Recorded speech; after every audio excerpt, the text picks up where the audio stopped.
Welcome to the Tearing It Up podcast. I'm your host, Taryn. We'll be tearing it up, tearing it down, and tearing it apart, dissecting all things related to those who deviate from the standard.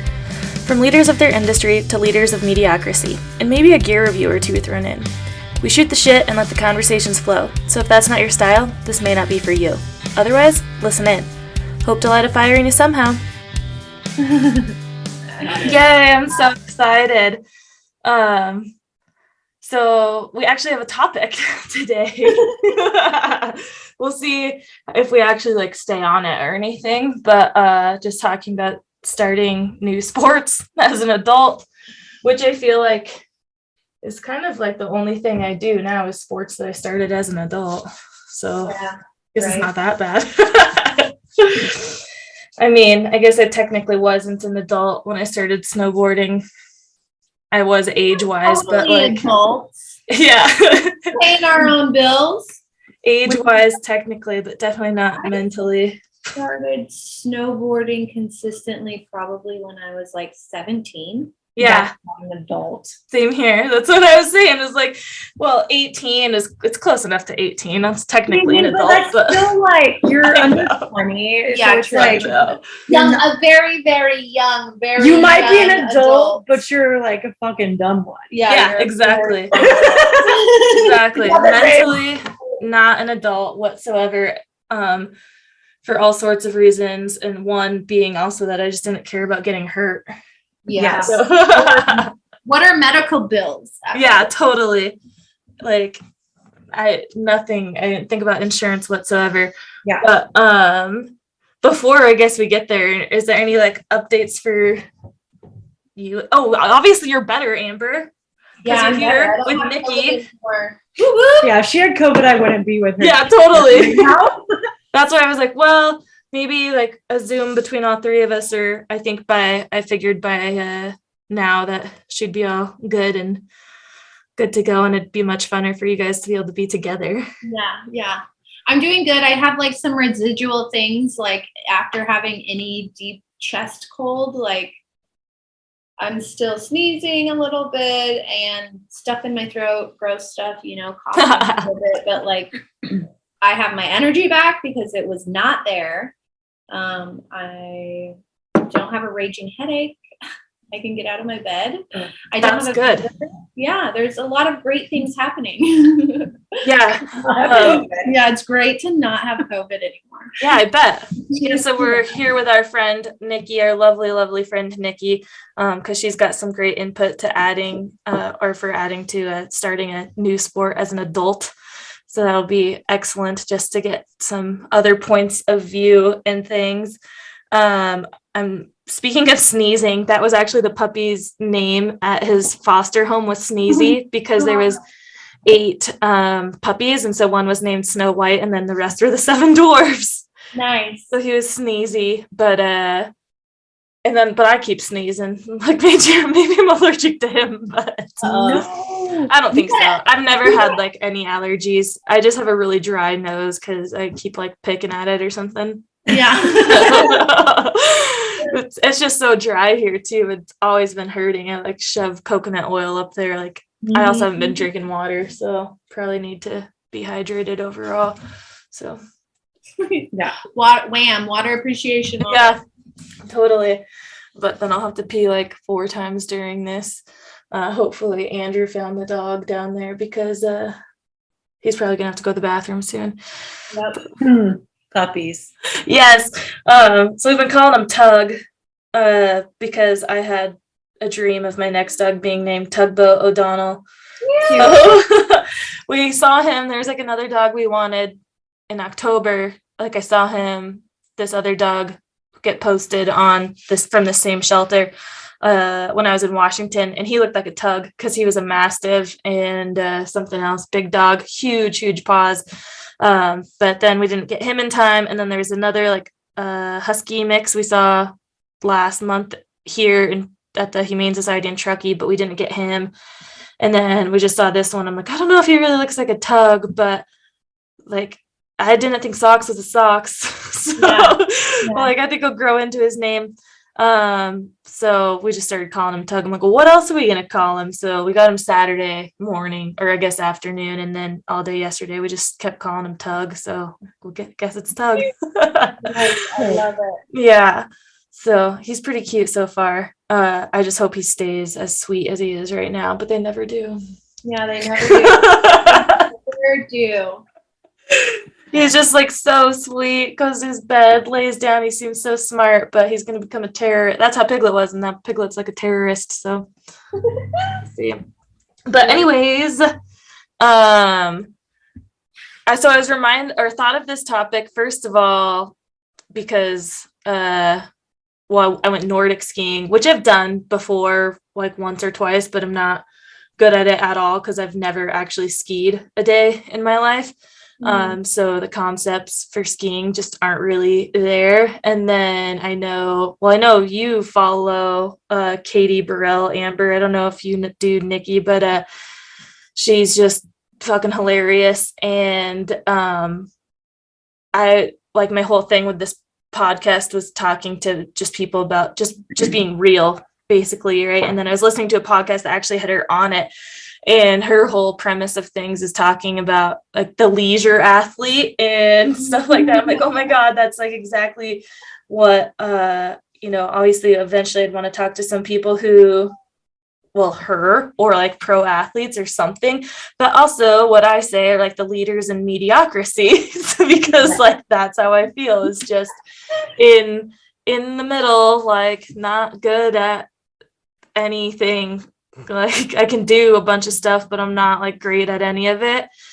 Just doing everything kind of for fun and averagely, and like that's okay.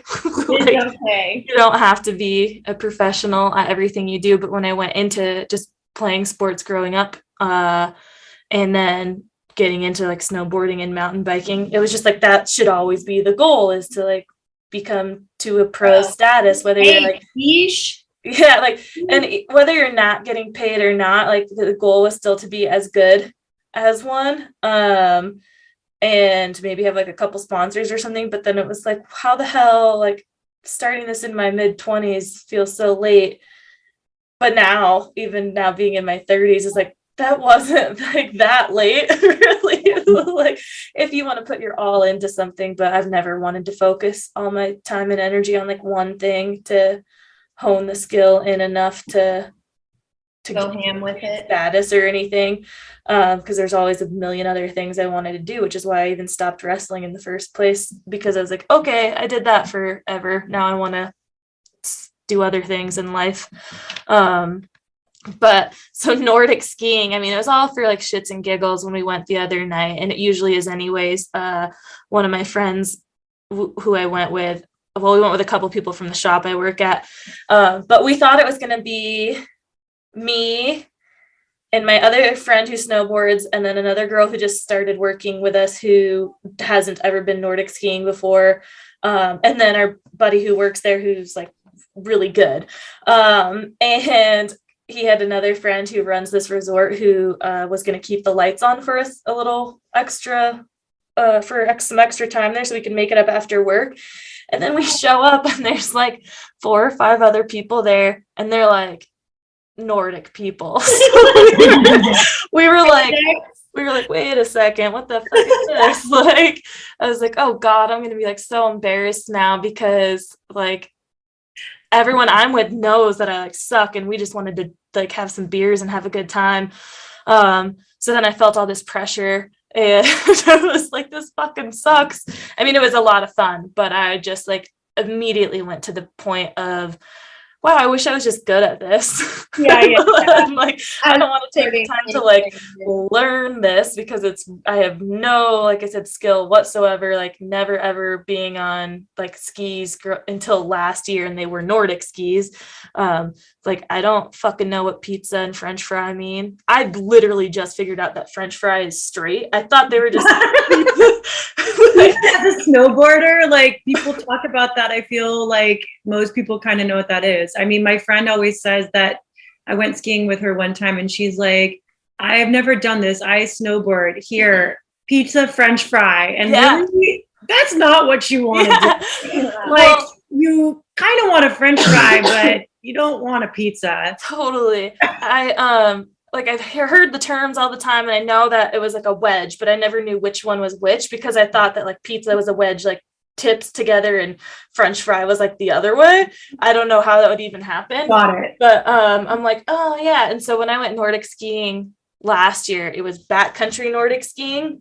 We have these skis at the shop that are like wider Nordic skis, and they have fish scales on the bottom, but you can also put skins on them. And so we weren't in the track, we just went out to this place up a fire road and then skied uphill. And so it was like touring, except for on tiny skis. And I was like, wait, man, like, I've never ever like ever skied before, right? So this like going down was gonna be a problem. I definitely just pizza the shit out of everything.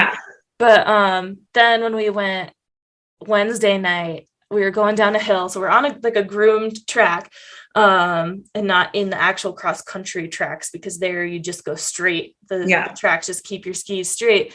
So we're going down the groomer, and I'm like trying to pizza like a motherfucker. But these skis are like even skinnier too than like the ones I was on in the Nordic backcountry ones. So, and then I'm like, how do you not just blow your knees out in this position? And then I start going and I just can't steer, and I am not pizzaing anymore. And I just like eat shit, slam my head. I was like, and this was like right out of the get-go. Everyone else is like zoomed, gone down the hill, made it down. I was like, yeah, so no one told me that we were gonna be in a race. But yeah, it was great and fun, and I want to do it more, but I don't know if I'll ever like give it enough time to get like good at it. But I just never have patience for anything. So yeah, I just always wanted to be like good at things. And I feel like as you get older, sometimes it's harder to have that like natural inclination. And maybe that's just like because of fear based, that you're like, oh my God, I'm going to hurt myself. And I don't want to hurt myself doing this stupid sport that I never want to do again. But yeah. And then, well, mountain biking, I started in my mid-20s, but I had a shitty bike and still had insurance, so I didn't care about things. Now more too, it's like, yeah, the equipment is expensive, so you can't afford to just break it. Yeah. Yourself. Yeah. That's the equipment too. Yeah, that is the equipment. Yeah. That's Totally. Equipment. Well, and then so I know Amber and I started snowboarding around like the same time. So yeah, we weren't really like adults per se. Much easier. But it's not like learning as like a 4-year-old. No, not like that. But it's not like learning as a 30-year-old, I don't think either. So it's because again, there's just like that no fear factor there. And like I said, even as the last few years of mountain biking, it's like gets harder every year sometimes to be like, oh wait, maybe I'll think about that before I do it. Yeah, definitely. Yeah. 100% for me there on that one. Yeah. Well, we all started mountain biking like later in life, because I started when I moved to Tahoe, and it wasn't like anything major, like not a lot of downhilling or anything like that. We were just like fucking around in the backyard and went on a couple little rides, and it progressed some more since then. But then you started, Nyki, as well, a few years ago, or how many years ago? Probably like 8 years ago now. Dang. But not like time flies. I'm also old, so I mean you're not that much older. And you were in your late 20s when you started. Yeah. Yes. Karen? 25, 26. Yeah. So yeah. It's around the same time. Totally. Older, so. And then, but the first time I went mountain biking, I was like, this is terrifying. And apparently I like terrifying. Yeah, it's right. Yeah, that's the thing. It's like you get hooked on certain aspects. I do anyways, of like the sport, of the fun stuff, and I kind of block out the unfun stuff, which for me, usually in any kind of sport, is like anything that has to do with going uphill. It's like, like I still do it, but it's the worst part. elevation game. Yeah. I don't know, the first time when I like first learned, not the first time, but like when I first started learning how to mountain bike, I literally only wanted to go uphill. Yeah. I didn't want to go downhill because that was like the scary part. And the going uphill, I was like, Yeah. I can manage this. That's Yeah. so funny. I do have a couple of fine friends. with this. Yeah. A couple of friends around here that I've gone with, that's that's how they still feel, is they just keep it very moderate. Like they can climb great, but then like the downhill, like, yeah, no, I like to go this way. And I'm like, oh, that's fun too. But I like a little bit more for like the effort. Yeah, totally. But it gets a little bit hard. I feel like really with mountain biking around here, I have had more reward than like skiing, like skinning around here, touring.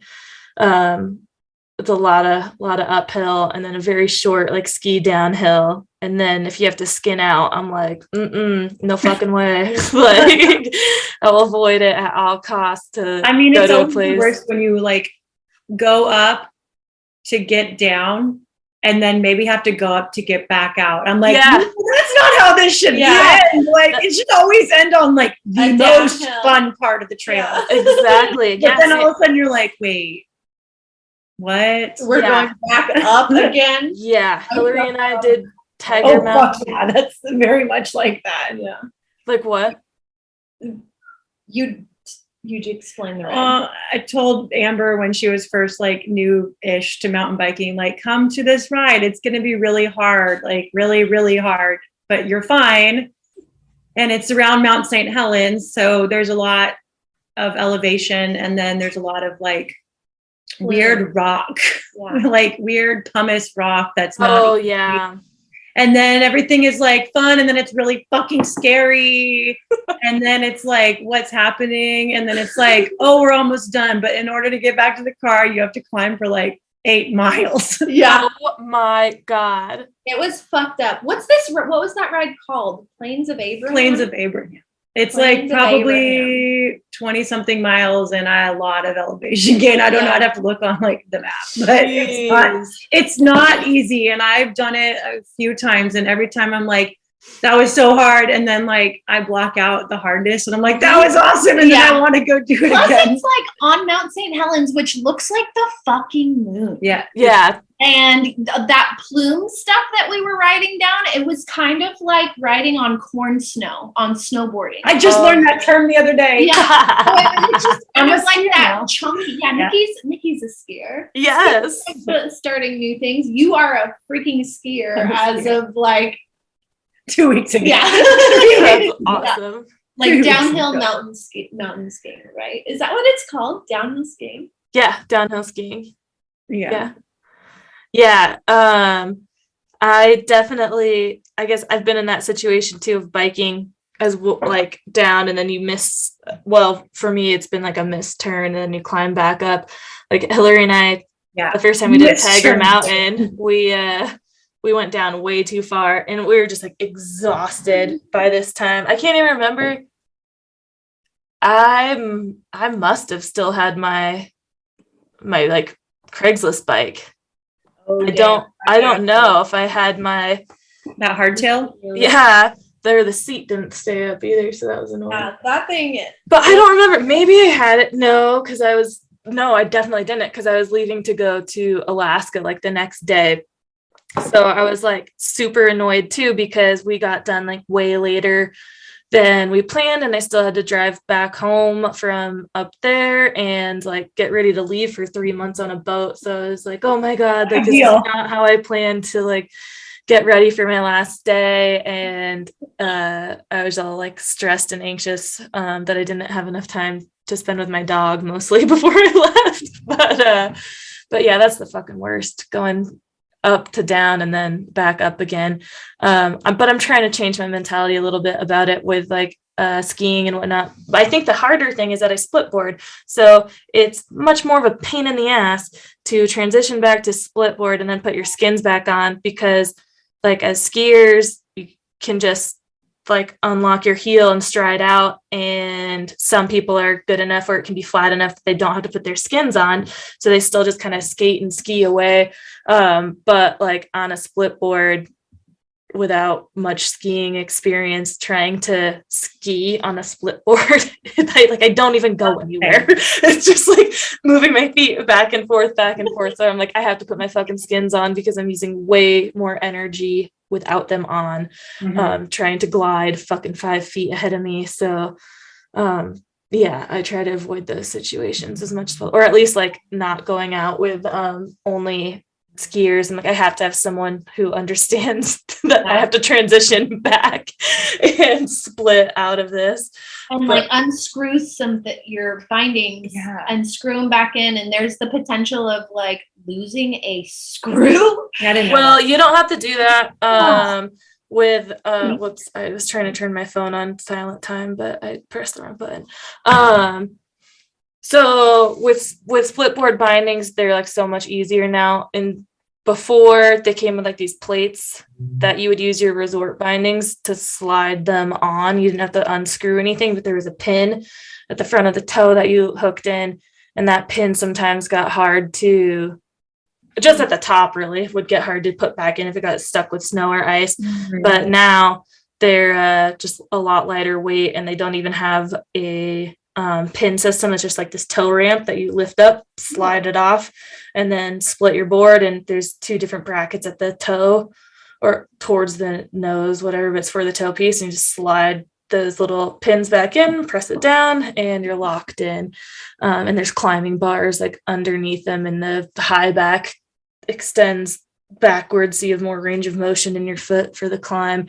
So it's really easy for the bindings now, just easy to slip and slide back on, but still there's a lot more moving parts because you still have to take the bindings off.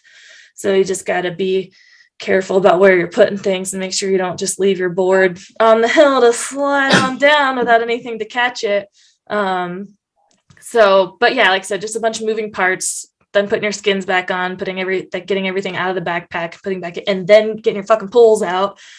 Which, like, you know, skiing, you already have your poles, you have everything, so you just unlock your heel and maybe put your skins back on, and you're like good to go. So I've considered taking up skiing, but just for that process, just for the transition process, every time I like ride down something, I'm like, I prefer to snowboard down this. I think can't say it for sure since I can't say it for sure since I haven't done it. I did last year when I did that Nordic backcountry little tour that we did.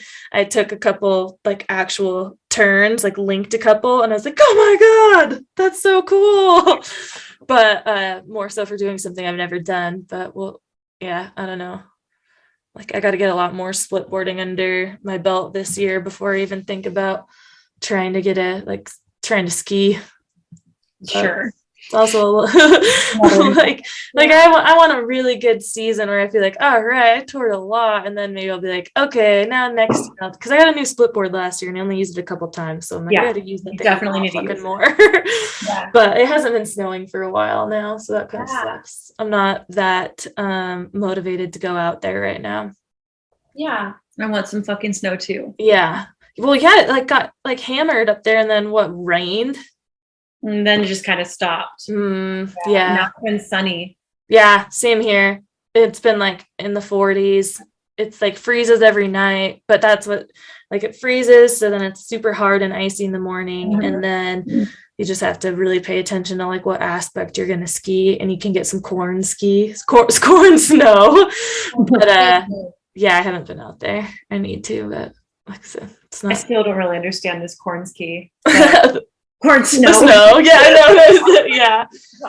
And there's so many different terms of snow too that I feel like. Yeah, man, I've only been skiing 9 times, and each time the snow has been different. Yeah, mashed potatoes. Like, whoa, what? Snow is cool. Yeah, it's a lingo. I mean, it's also like mountain biking. You have different kind of conditions, dirt and mud, and like, you know, it depends on the type of year. So, kind of think about it like the same as that. Yeah. I think that's why a ton of people, I feel like, do both these days. I mean, I guess depending on a certain, like, our age of folks, I think there's a lot of older folks who like skied and only did that. And now it's just become a lot more popular. Mountain biking has lately that I think a lot of people who ski a lot, there's a lot of translation. I feel like I'm like, oh yeah. Oh my God. It's like exactly the same thing, but not at all. Yeah. It's crazy. Yeah. Yeah. And it gives people like snow people something to do in the off season. So you're not just like dreaming about snow. I'm the opposite of that. I was like, I've wanted to ski forever and I never did because it was not cool. And everybody told me I should snowboard and I was absolutely fucking not. That looks horrible. Oh my God. So I never did it because I didn't want to snowboard. I wanted to ski, but I was like lame. Yeah. But I was like, finally, I was like, the breaking point came when I was like, this bike is so fucking muddy. My shorts are muddy. Everything is muddy. And luckily we now have like a hot water hose in the backyard for cleaning said muddy things in the winter. But I was so annoyed. And I like literally was like on the verge of like crying because I was just so annoyed with this fucking mud. Dirt. And I was like, this process, I hate it. And then like literally went inside and bought an icon pass. That's awesome. Oh my God. Okay. That's so and then funny. I texted my friend and was like, I'm a skier now. That's hilarious. So that's how you made the move, was just like buying the pass, and then it's like, all right, I guess I'll get. Well, I mean, there was like other things leading up to that, but basically like pressure from like the last couple years of like friends who I now mountain bike with that are skiers, and they're like, you would really like this. And I'm like, duh, I know, but it's really expensive. It's just hard to get into. Yeah. And I already have one really expensive sport that I'm like mega obsessed and invested in. So it's like, okay. Yeah. But basically, my friend was like, you can have these beginner skis that I learned on and you can keep them indefinitely and learn how to do this. And then, yeah, I just needed to buy the pass because it costs way too much to buy a day pass. Yeah. And I don't even understand. I'm like very new to this whole like scene. I'm part of probably the problem of why these cost so much, I guess. But like also skiing needs to be more accessible. That's a whole other topic. Yeah. But my friends have made it accessible to me. I just needed to buy the fucking pass. So I bit the bullet when I like almost had a breakdown cleaning off muddy bike stuff. So how's it been? Snow is clean. Yeah. Snow is clean. Yes, it is. It's so clean. It totally is. And I was gonna say, so for me, because I started snowboarding like before biking, there's times where I'm like, yeah, well, like I feel so much more comfortable on my snowboard because I've been doing it longer, so have more confidence, obviously, and also like snow doesn't hurt as bad. But that's only in like, prime conditions. I'm like, wait, I've broken a helmet twice snowboarding, so like, yes, it fucking hurts. Sometimes the snow can hurt. But how's it been for you, this experience of starting skiing now? Awesome. Good. That's awesome. Also, like, you're a fucking dork because I don't know what I'm doing, and I'm like a baby deer. This is funny. I didn't tell you this yet. Yesterday, we like finished going skiing and stuff, and we're like going down the hill, and we're like on Tinkerbell, and out of nowhere, I'm on the fucking ground because a baby deer came from behind, and that baby deer took me down, and I was like, "The fuck just happened?" Are you serious? A real baby deer? No, like a fucking person that doesn't know how to ski. I'm the baby deer learning to ski because you're all weebly wobbly, but then someone who is way more baby deer, no, not a real one.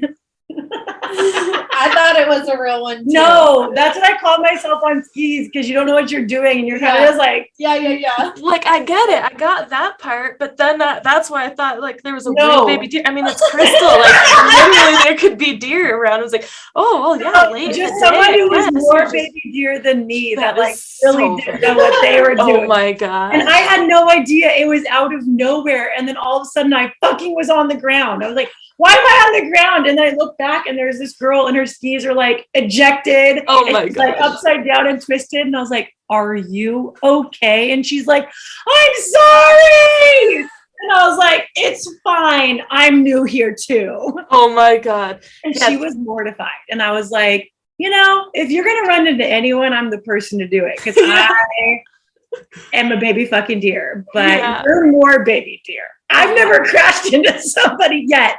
Yeah.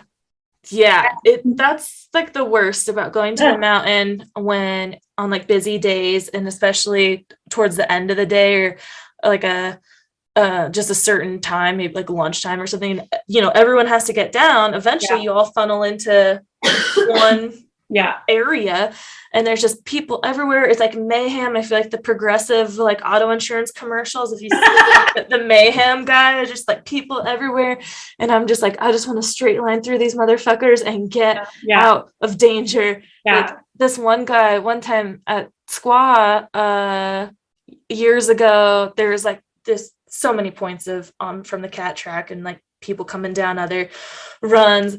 And we're cruising along, and this skier comes bombing down this run, like onto, like there's signs everywhere, slow down because you're like merging now onto this cat track, and just nails Hillary. But somehow she did not fall. He like skied across her board. She stayed up and like rides away. And this guy's like, but I just can't believe he dodged anyone else. Like I was like, you are gonna take a kid out and like destroy them.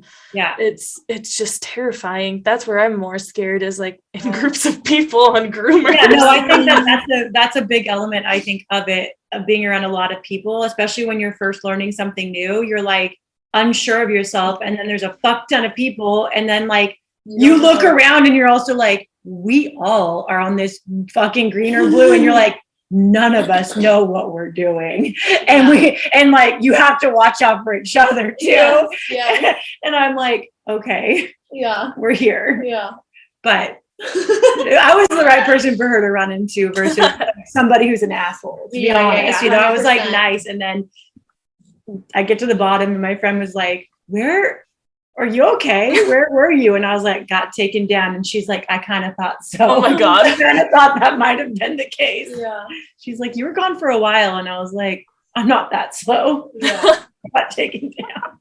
I had to like help the girl like get up, and like she was like twisted like a pretzel, and like her skis were like, I was like helping her and she didn't really want it, but I was like, you need my help. Like, I've been in a position where like I had a yard sale and I was like, ouch, help me. Like, I don't know, where are all my things? Which way's up?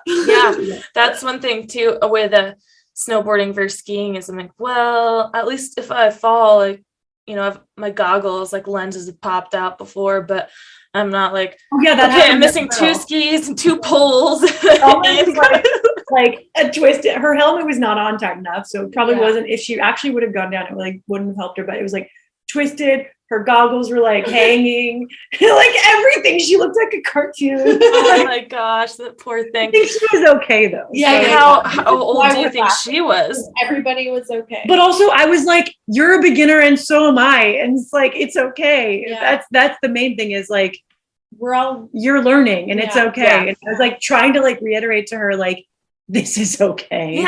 Exactly. And that's what like we're, you know, kind of talking about, is being at that point of knowing it's like okay to not be great at something, and or just keep that feeling, even if you're like, you'll get better at what said sport, but you may not, there's always gonna be somebody better. So like, you don't always have to play like the cool person card, or like, you know, it's okay sometimes to still just do things for fun. It fucking hurts when you get knocked off the horse, or you have those humbling experiences where you like crash your bike really hard and like break something, or you walk through a creek and tear your meniscus, or you know what I mean? Like, it's just always good to have those humbling moments, because sometimes we go out into this world thinking we're in this like safe bubble, and it's like every time you step out of your house, there's risk for something to happen. And especially when you do the sports that put you out in those scenarios.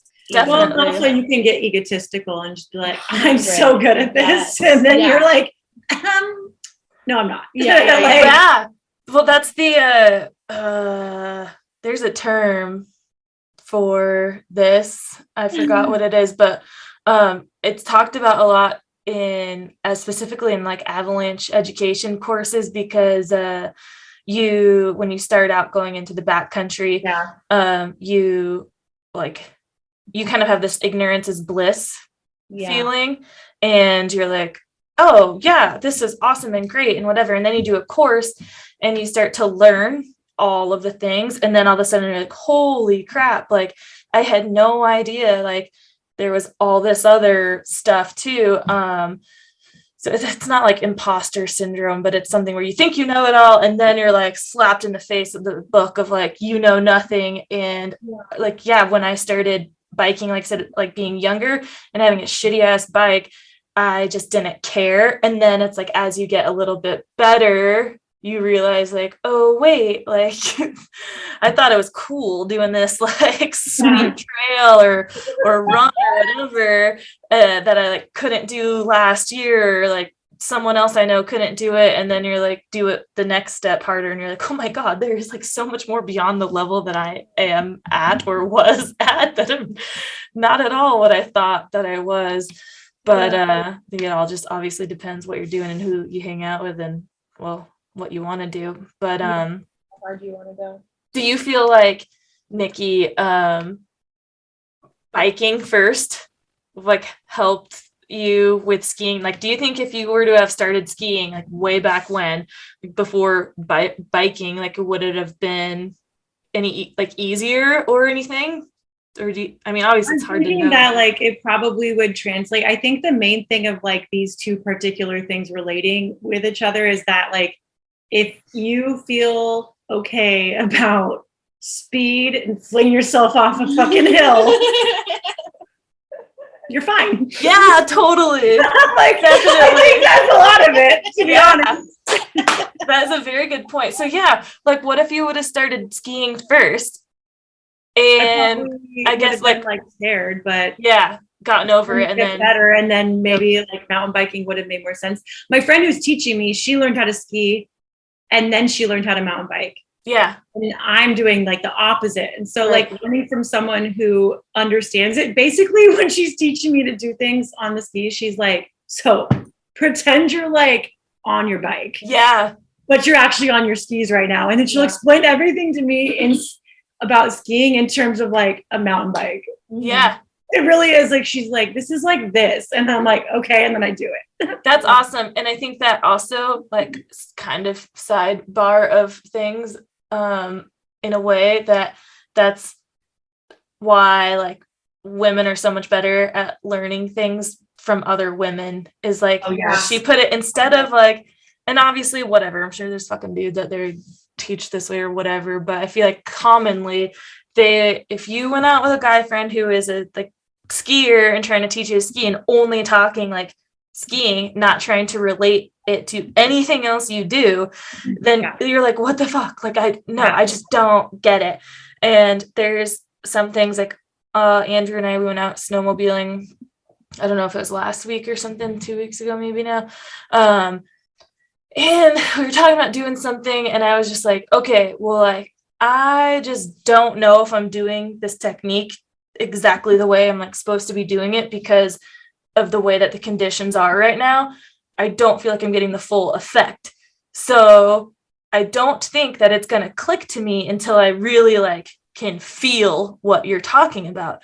And I feel like it took a little while for him to like understand what I was saying. He's like, no, you just do this. I'm like, yeah, I get it. And I think there's nothing worse than a man saying, just do this. I'm like, I'm pretty sure like that's what I'm doing, but I can't feel it.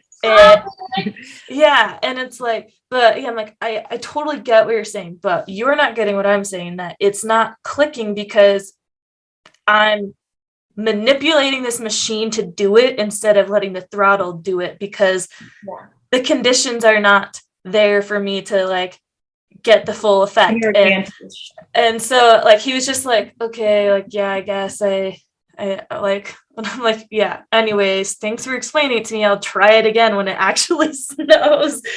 But plus learning from someone who is a friend and not your partner changes everything. We go out with the big thing about me learning to ski is that Sean's not doing it. Yeah. And Sean knows how to snowboard, but he chose to just like not, he chose to sit out this season. Like he hasn't really done that since a while now. He's like, it's expensive and I just don't want to do it, but like maybe next year. And I'm just like, God help me. I try to get better at this so that when you come and you decide I'm going to learn how to ski. Yeah. And then you do it like 2 times and you're like, all that work I put in, you're already better than me. Cause I know that's what's going to happen.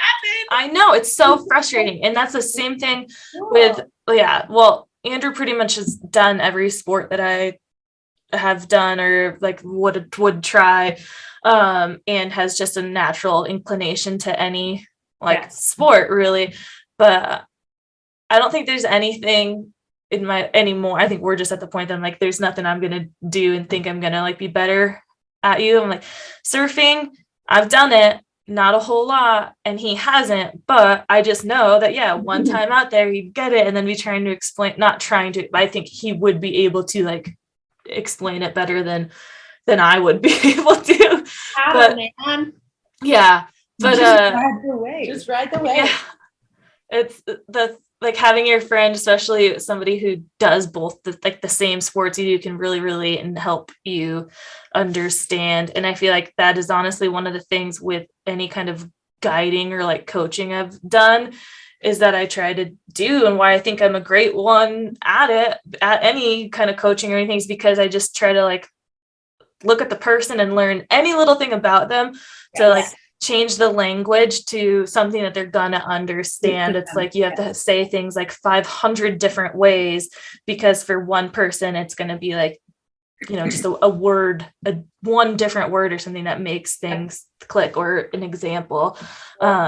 So it's super helpful to have some kind of thing that translates into another sport where you can kind of put it in your mind. It's like, yeah, okay, all right, like it's not exactly the same, but I get what you mean.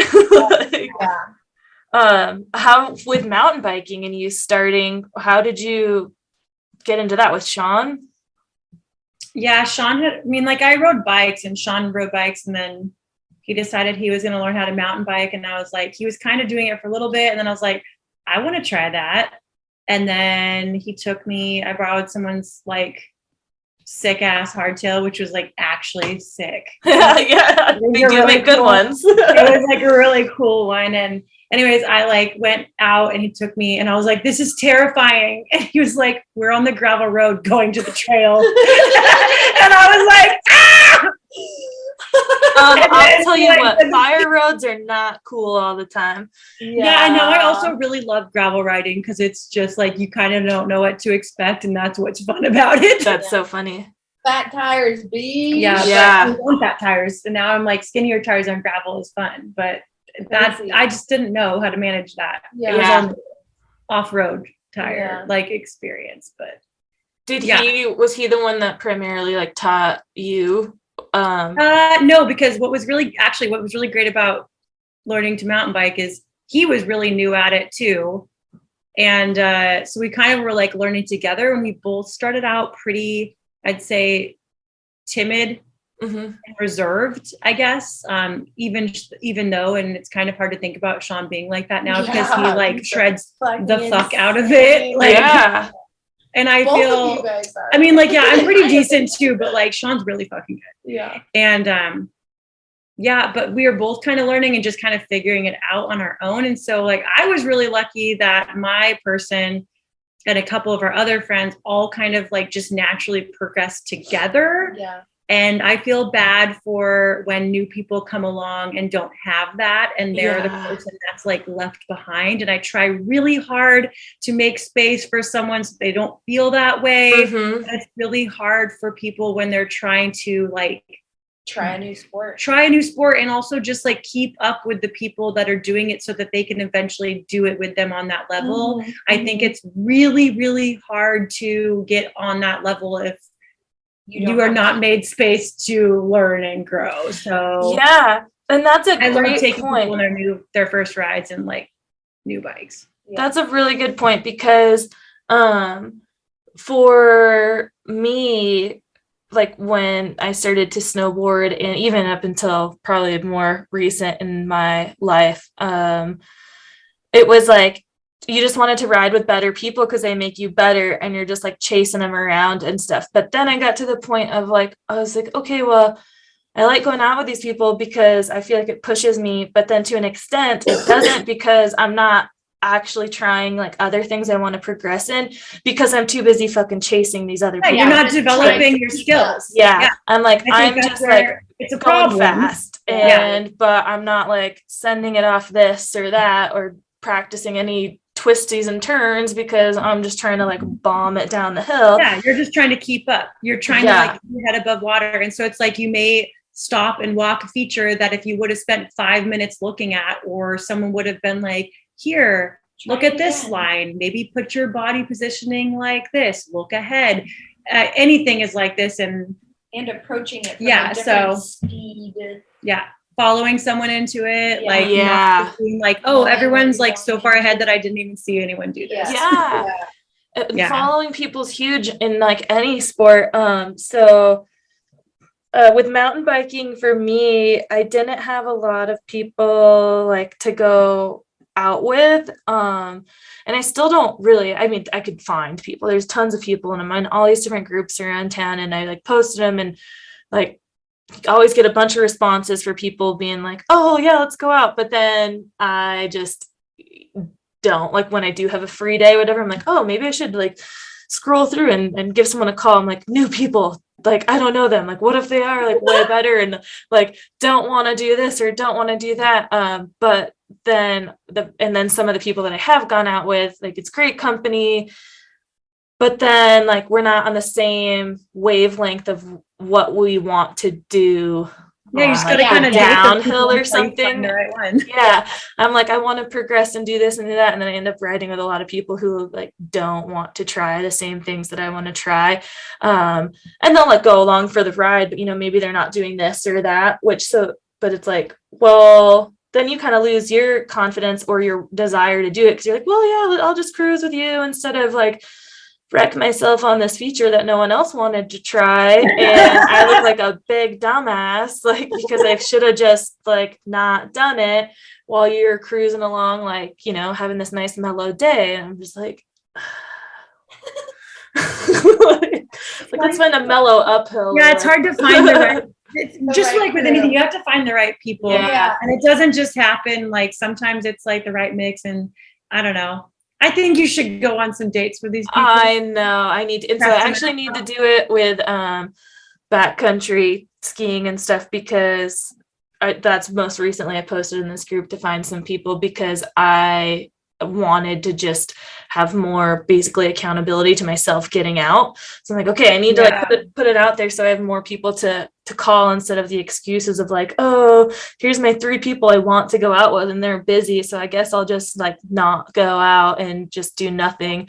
So I wanted to have a like bigger list of people I can call, but then I'm like, oh, well, now I have to go through and see if they're the ones who are gonna like be the ones I can go with. Like, do we vibe well enough to like go, you know, like keep each other good company on the uphill and not be like in a, you know, be on the same page there and on the downhill, because on the uphill I'm very, like I mentioned, I fucking hate uphills. I just have never had good like endurance or anything, so I need people who are like really chill, not in a hurry, like, and I can keep up with that way so that I have enough energy on the downhill. But on the downhill it's like, let's party. So but it's hard to find those people. I know a lot of people I ride bikes with, and there's a select few of people are on the same level of up and down as I am, and that's fine. Just different folks for different rides and conditions and whatever is what you're looking for. But it's not, and it's good, not easy. It's good to establish boundaries as far as like how far you want to go that day, what you're feeling like what your past experiences have been, how gnar you want to go. Like there's just like so many things to establish. Definitely. But then I also feel like whenever someone goes on a ride with me, they just have to know that I'm probably going to make you climb more than you want to. But you're going to like it. So I really like, I'm sorry. Yeah. But you're going to hate it while it's happening. But when we get. But it'll be worth it. Yeah. I've been on many of those rides. It'll be worth it. I feel like everybody knows the one. They're like, I'm like, you want to go on a bike ride? It's going to be like this, but it might be like more Yeah. because I'm sick. I Not type like 2 fun for sure. I'm definitely all about type 2 fun. Especially on a bicicleta. Yeah. And I Yes. also think I want to be type 2 fun on skis. Yeah. but You probably I just will need be. skills first Yeah, because yeah. I like currently don't have the skills to be Yeah. like that. I'm all for it as long as I know, like I had like, and like you said, Amber, was like exactly knowing like what you're in for the day, Yes. because it's much easier for me to, and probably because I started tracking stuff like all the time, but because I need to know, like, so if it's like, okay, it's like, I don't know, a 3-mile skin, it's like, okay, cool, mind is right, I know what to expect, 1,500-foot elevation gain, whatever it may be, like whether it's biking or skiing, then I like know how I can kind of pace myself and like what I'm And in also for. what snacks. Yeah. Like, And how in much my mind, I'm 100%. like, exactly how many snacks do I need to Yep. bring? And then How much always water? bring, like more than that. Yep. Yeah. Because And if at any point you're feeling shitty, I'm just like, snacks. Yeah. And I'm so bad at it. I'll put some snacks. I'll always pack some snacks, but I never stop to eat them on the uphill because I'm like, I just want to get this motherfucker done.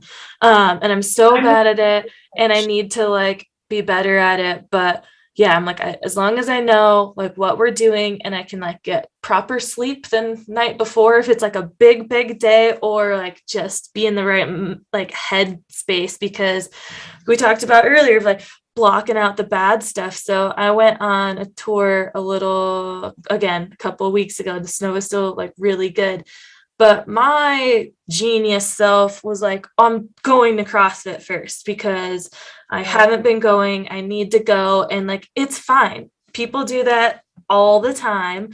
Like, work out and then go tour or go on a bike ride. Like, that's just, especially around here where I live, like in Tahoe, there's just people do gnarly That's what things we do, baby. and I'm like, okay, walk in and it's like front squats for the first part of the workout. And I was like, well, I'm just going to not squat heavy. I will not try to reach the like goal that is of the day, and I'll just go light because, I don't want to like bust my legs open right now. It's 6:00 in the fucking morning. Yeah. And then like, I did a couple reps, whatever. And then I'm like, well, that felt pretty good. Like, I'll add a little more weight. And I'm like, all right, well, that was good. And I'm like, well, what's 5 reps going to hurt at this weight? Like, let's just try and get this like 5-rep PR. And like did it. And I'm like, okay, yeah, all right, I can still move my legs. And the latter half of the workout was a bunch more legs. And I was like, okay, well, survived, whatever, went home, made a smoothie, met up with my friend. And because what I remembered from this tour was that it was pretty short and not that steep. And like in it, relatively speaking, it's not like that long or steep, but I just completely hit a wall like at the last portion of the climb where it was a steady uphill, and like my legs just didn't want to move. My hips were super sore because it was also my first split of the whole season. So just that like gliding motion, my hips, like hip flexors were getting so tight, and my body, everything just felt so fucking heavy that I was like, oh my God. And I don't think I did have snacks that day because I was like 1.5 hours tops. Yeah. And like, There's we'll rules be to fine. these things. You always have to have snacks, no Always. matter what. Yeah. Always. And I mean, just for pure safety of getting stuck out there. And then like the ride down, I mean, I was just like, well, we thought about going a little bit further, and we kind of went along this ridge for a little bit. And I was like, well, you know what? Like, I'd really like to save some energy to enjoy the downhill after I'm now in the mood that I fucking hate that I made any choice that I made today. Like, this sucks. And the way out, like, it was super good. And then like got into the trees, and it was kind of crappy because it still had been a while since it snowed. And so there's just like a bunch of drippings from the trees that are now icy. So it was pretty like messy through the trees and whatnot. And then you hit the skin track again. And luckily we were low enough that we didn't have to like unstrap or anything. We just pulled our poles out of our backpacks and did a little bit of scooting down. But yeah, I was just like, what? Like, I was not prepared properly because I didn't like actually look at the hard facts of how Your body. far and how like and what the elevation was or anything, and then did that dumbass workout. I was sore. I was so like I came home. It was 12:30 when I got home, and I laid on the couch. Like I put sweats on, and I was done for the rest of the day. And I had to work. By 12:30, you had done CrossFit and that, and we're on the couch. Yeah. Damn. Yeah. Yeah. That's a lot. That's a lot in like a very short noon. before like Yeah. It was definitely we were done before noon for sure. I mean it was like 2.5 hours or something. Maybe it felt a lot longer, but yeah. That's like a solid day. My legs day. feel like they're gonna fall off because I had a dual sport weekend. On Saturday, I decided to go for a bike ride, and I mean, it's not just me, it's the people I ride with. I didn't know how long we were going to go for. And then all of a sudden it was like, we just rode our bikes 20 miles and I haven't been on a mountain bike in a minute. And 20 miles is not a short ride. No, it is not. On a mountain bike. Yeah. See, we and then all yesterday make silly I went decisions. skiing and I was like, okay, let's go skiing. And then my friend Danny was like, I'm going to have you do your first hike and you are going to hike up that while you carry your skis. Oh and my I was gosh. like, my legs are so sore. And she's like, I did CrossFit yesterday. So it's kind of the same thing. We're both on the same page. And she's like, we're just going to take it slow and you're going to walk up that hill. Mm-hmm. And then I walked up that hill. Yeah. And that's how, like with my friend who I went with, I was just like, when we got done, I was like, I am so glad it was you that I was with, because I completely overestimated like the ability of my body to just do this when like your first mountain bike in a long time on Saturday. It was like my first split board of the year, like being on my snowboard at all, doing anything in the snow, and thought I could like do this like massive workout beforehand and be okay. And you're alive. And like luckily too, it's because like I made that choice because I knew the area that we were in, and that like in regards to where we were, it was not that far off the beaten path. So, you know, it's like if anything were to have happened, was easily found. Again. Yeah. It was like, okay. And I started seriously thinking at the top of like, if I pass out right now, I think Liz would be able to get a hold of Andrew pretty quickly, and he'd probably be here before anyone else because he'd just have the sleds on the truck. All he has to do is like drive down here. It's like 10 minutes from the house, hop on the sled, and he'd be like right here in no time. He knows this area. So like we'll survive. I have backup plans for that. I just didn't bring a fucking snack.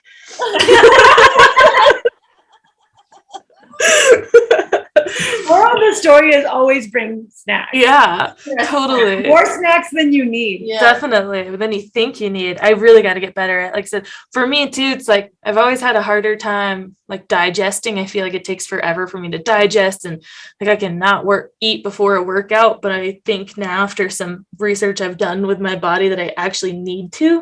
Before I work out, like I do not. But I do it first thing in the morning, so like my stomach's not ready to eat. So I'm like, I really got to figure out a life that's better for me to like not work out in the morning or get some kind of fuel in my body first, and that would probably help my overall recovery processes and all that. But I totally forgot where I was going with that. Snacks. Oh yeah, so eating on the way up. Like I'm always worried. I think that it's going to make me feel really bad. Like I might, you know, it'll be good in the moment, but then I'm so worried that as soon as I start getting going again, like my stomach's not going to be happy. So I always wait till like a long break, which is usually just at the top wherever you're like getting ready to go down. Like, okay, now I'll have a snack because I don't want to vomit on the halfway up because I had a fucking snack. But I'll figure something out eventually. Yeah. Hopefully. It's on hand at all times. Yes. I've never dealt with the stomach ache things typically. My body always wants to eat. Yeah. Like always. My mind always wants to, for sure. My mind, my body, and my soul. Yeah. Yes. I always want to eat. And then my stomach's like, yeah, maybe you shouldn't. Like today I had a whole like French press, almost a whole French press of coffee, like just myself, because I just kept drinking it all day. But Sounds but awesome. but my stomach kept like not like I woke up with it not feeling that good. I'm like, ooh, coffee, and then just kept drinking it all day long. And Had you eaten anything? I did. I had some toast because my stomach wasn't feeling that good. So I'm like, I'm gonna have some toast before this coffee. I had 2 pieces of said toast and and some water. But like, yeah, just all day long, my gut's like, can you stop like putting things in here? No. And I'm like, no way. Fill that cup up. But I also just have been eating kind of crappy, I feel like, for a while, and not working out as much as my body likes to, because I did another workout on Tuesday that I was incredibly sore from until like Saturday. So I was like, it was abs, because we did these sit-ups, and my abs have never been more sore in my life. It was Thursday that it really hit me, like my sternum hurt. What kind of sit-ups? What kind of sit-ups are we talking about? They're called GHD sit-ups. So there's this machine. God heckin' damn. Yeah. There is a machine called a glute ham developer, and it's not really like a machine because it doesn't like move or anything, but it has these pads on it, and so you put your feet in it and then you lay back, so it's raised up off the ground. So it'd be like if you're laying on your bed and do a sit up over the side of the bed.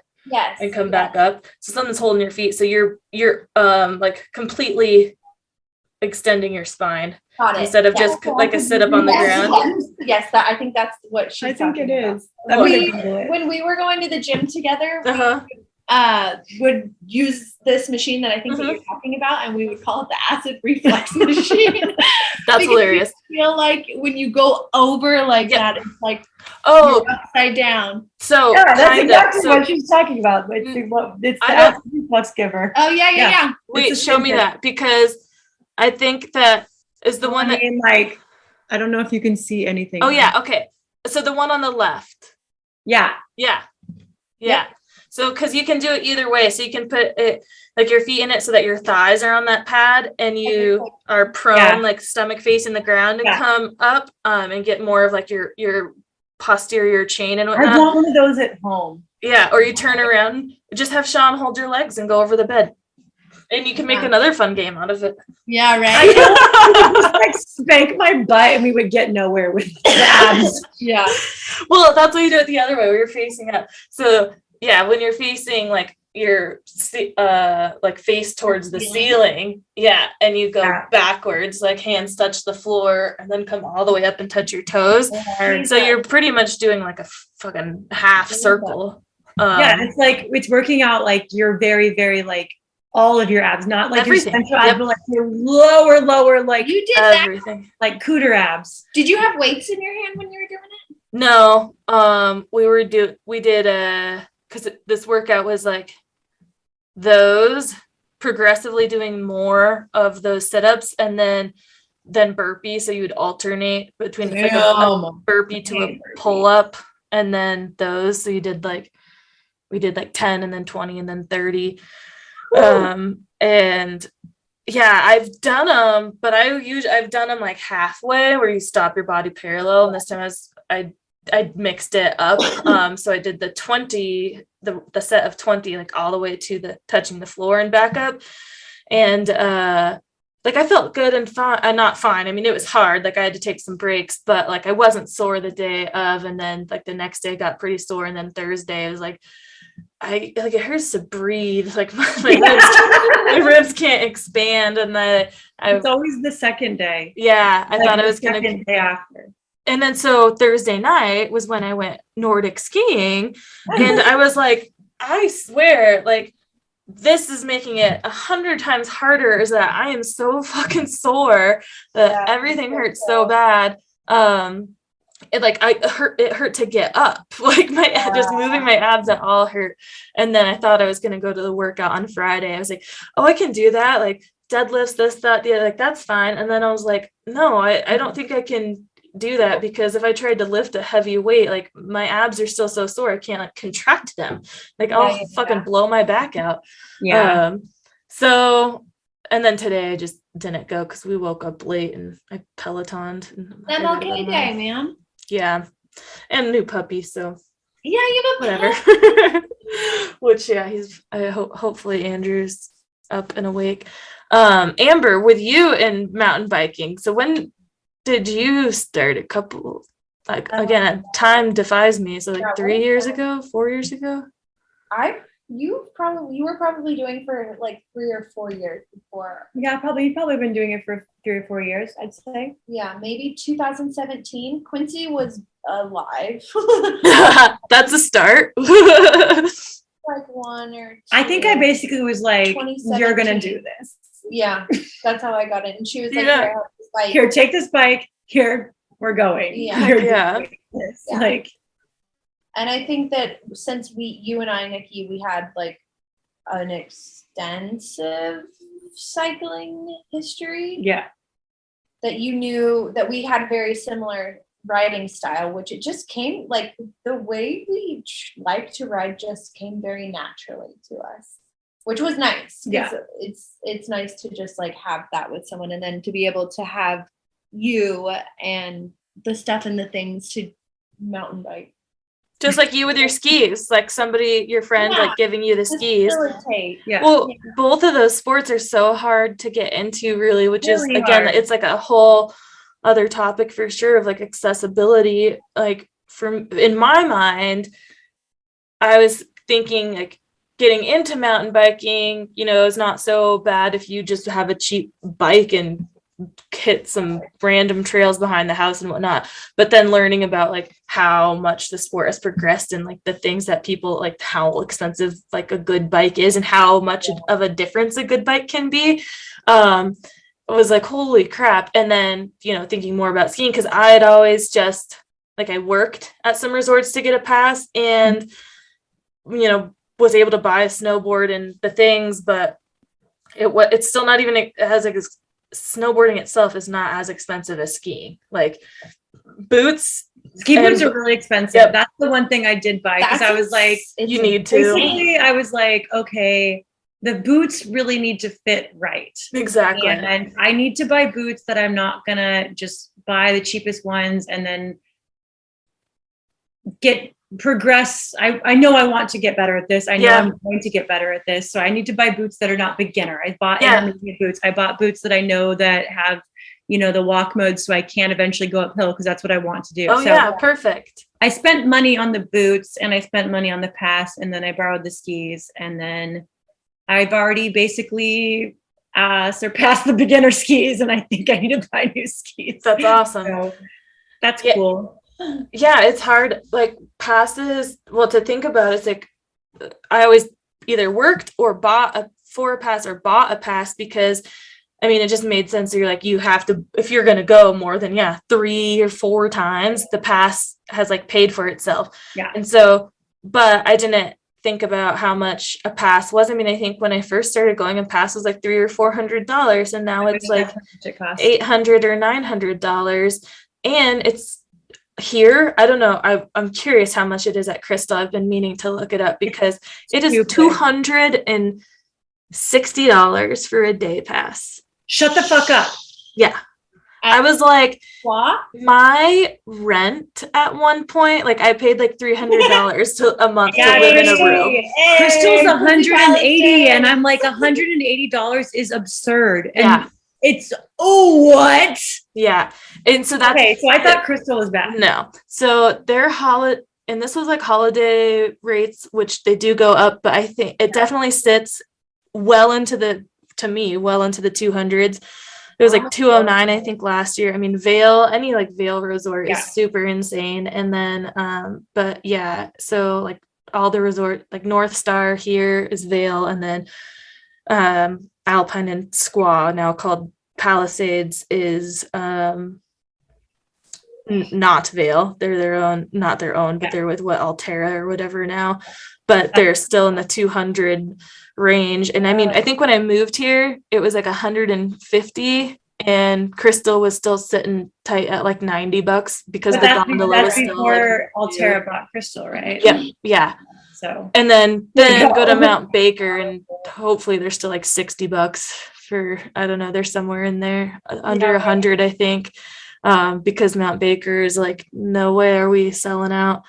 But so it's like impossible. I mean, to go, and we don't have passes this year, actually. So it's like, if you want to do this as a beginner, it's like, okay, so maybe you can rent some like skis or whatever. That's expensive. Mhm.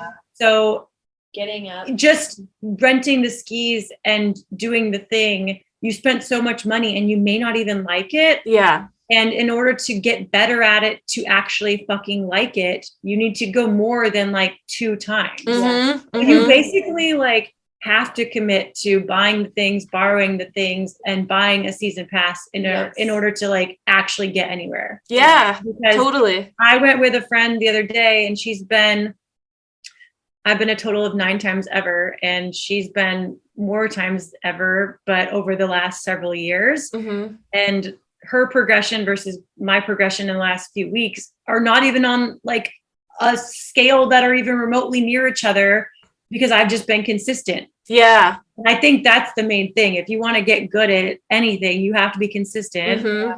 You have to accept that you're like gonna suck at this, even if you're good at something else. Yeah. And just fucking push through and just laugh at yourself. Yeah. Yeah. And Totally. like, but the consistency and the commitment Yeah. is the biggest of the bigs. Consistency is key for sure, and I lack that in my older life, for sure. But luckily, at least with snowboarding, I had that for many years at a point, and now I just don't as much. But I'm not like at the point of trying to progress really with snowboarding. But with biking, that's just always been every year. I want to do more and get better, and I haven't been because my consistency has been very low for multiple reasons, whether it's mostly like schedule and then weather, because all of August we're like fucking smoked out, so like I don't want to be outside.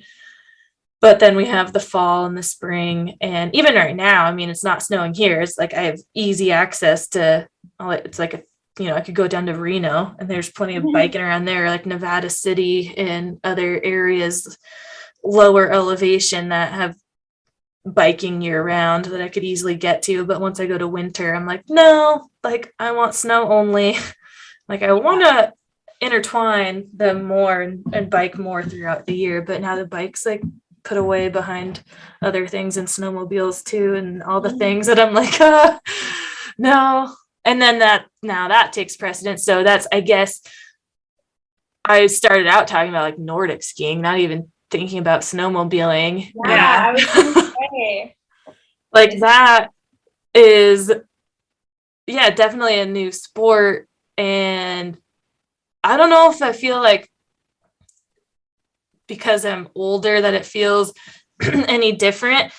Because to me, why it feels different than anything else is because it's a giant machine. Yeah. That's the more like frightening thing, is like, okay, you think, but then again, there's some fucking mountain bikes that are the cost of a snowmobile. So if you're thinking about like, oh, I don't want to crash this bike, that's $8,000 or more than that at the high end. Snowmobile, same thing. $10,000+ machine. But if you crash that thing like hard enough, like that just it can crush you going fast. It can run you over.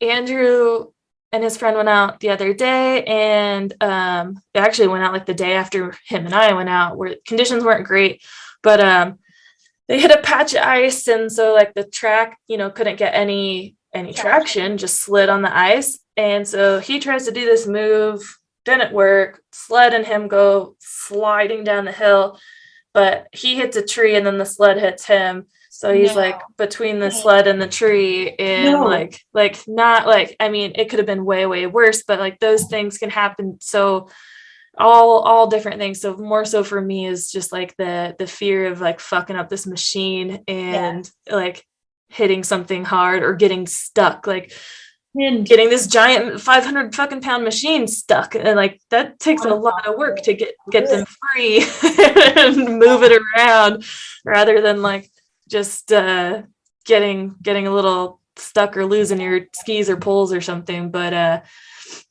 yeah, I've been trying to be more patient too with my learning, and Andrew's actually really good about that. When I'm just like, I just like want to be able to do this, and he's like, it just takes time, like your consistency. Yeah, and that just gets hard when you wait on weather too for things like biking's like, again, you know, you can do things, but like when you have to wait for it to fucking snow. Yeah. Like, come on. And then when it comes, you like have to like take advantage and like get your pow days, and it's just such a like finite resource, I guess, kind of. Right now it seems like it for sure. Right. Hopefully it snows. The 10-day forecast isn't looking that good here, but I've just been trying not to look at it, and I'm like, whatever, it will happen. It's only January. The thing about like me learning is I'm just like, well, there's snow there, and like it may not be like the best snow or whatever, but like I don't know what the fuck I'm doing, so I'm just gonna go anyways. Yeah.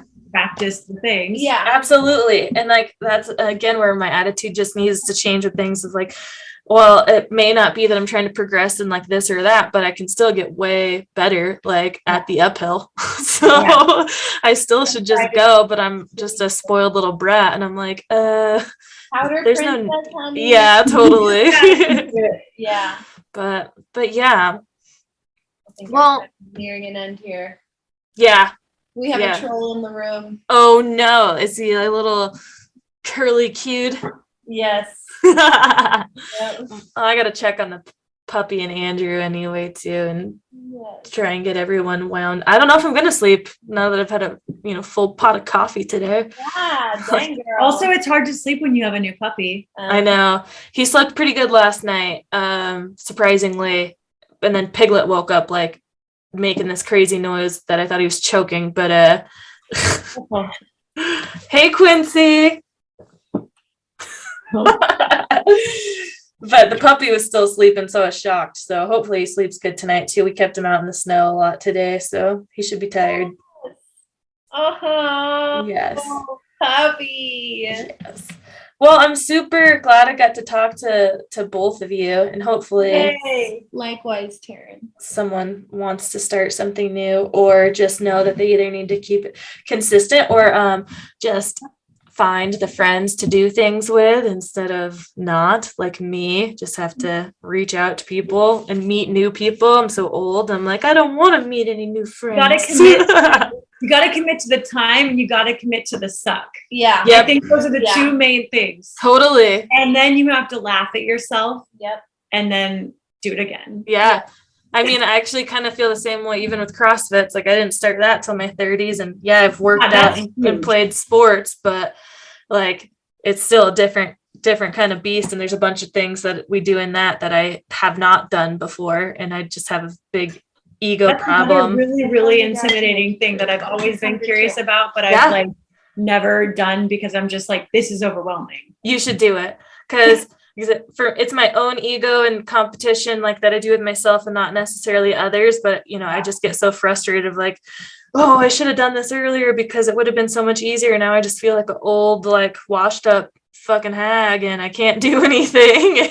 And I'm so weak, and I'm like, no, I'm not.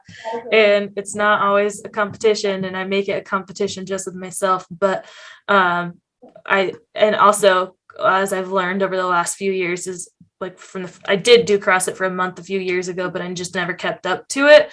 So I didn't do a lot of the crazy things, but like it's not as bad as I feel like the stereotype of the gyms are themselves and the people there. Like everyone's super supportive, and as long as you find the right one, and I think you will find that easily of like, oh, okay, I can try this, and it doesn't have to be a crazy amount of weight that I'm trying to fling around, but like it's hard for me, and it's something that I've never done, so I feel accomplished. So but look at all of us just doing the new things in our 30s. Just do the things. Yes. What are you gonna do, Quincy? Oh, he's winning at the silent game again, huh? Yes, he's winning at That's the great. Flash. He wins at that game every time. Awesome. All right, ladies. Well, I'll let you guys go, and I'll talk to you very soon. Perfect. Squeeze that puppy for me. Oh, I will. I will definitely. He says hello, goodbye, and all the things. All right, guys. I'll talk to you later. Okay. Peace bye. out. Bye.